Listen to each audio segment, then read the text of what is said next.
Bonjour à tous, je vais vous parler des DU. Ce qui est plutôt valorisant en fait de faire un DU, c'est que vous continuez les langues après le lycée, ce qui permet d'avoir un bon niveau qu'il faut maintenir. Ensuite, ce qui nous plaît tous ici, c'est qu'en fait chaque DU a son association et ça permet de créer des événements interassociatifs dans l'association, d'échanger tous ensemble, aussi bien avec les Erasmus qui sont présents ici cette année, de créer des événements avec eux, de parler avec eux, comme ça de découvrir leur culture. Les associations, on est plutôt ouverts.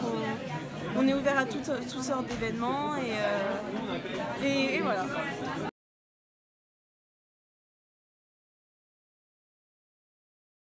Alors l'avantage du DU Langue et Civilisation, c'est déjà que c'est une formation qui est petite, on est en petit effectif et ça c'est vraiment pratique parce que c'est vrai que les amphis il y a un peu tout le monde dedans et c'est compliqué de nouer des liens, de trouver des amitiés durables, et en DU l'avantage c'est qu'on est tous solidaires, tous soudés, et c'est vraiment un super avantage. Le deuxième avantage évidemment c'est de continuer les langues et d'avoir un bon niveau en langue, la possibilité de faire anglais, espagnol, allemand ou chinois en plus d'une licence de droit, c'est vraiment génial. Les profs sont super, on fait vraiment plein de choses et c'est vraiment très avantageux pour le CV. Et après évidemment la possibilité de partir en Erasmus en troisième année, c'est aussi quelque chose de très attractif. Moi ça m'a beaucoup, ça a décidé mon choix pour cette formation. Et d'un point de vue personnel, d'un point de vue professionnel, c'est vrai que c'est vraiment un gros avantage du début.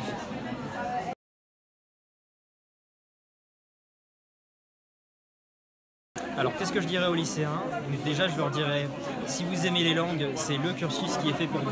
Donc si vous faites de l'anglais et de l'espagnol déjà et que vous aimez ça, c'est le cursus parfait parce que vous avez des cours de langue en plus de la licence de droit qui sont proposés chaque semaine et qui sont vraiment qualitatifs par rapport aux cours de langue qui sont proposés en anglais à la faculté. Aussi, si vous aimez les langues, vous pouvez peut-être partir à l'international. En effet, vous avez une priorité en Erasmus après le DU en troisième année qui est très intéressant. Et en plus, vous avez un parcours qui est proposé en master juriste linguiste. Donc ça, c'est vraiment génial. Et sinon, qu'est-ce que je pourrais dire aussi, c'est qu'avec le DU, on a une association qui nous permet de faire des événements, donc d'être vraiment dans un groupe solidaire à la fac et de rencontrer aussi, lors d'événements qui sont organisés dans le cadre de l'association, des étudiants étrangers qui viennent à la faculté et donc pouvoir pratiquer vraiment les cours de langue qui nous sont enseignés à la fac.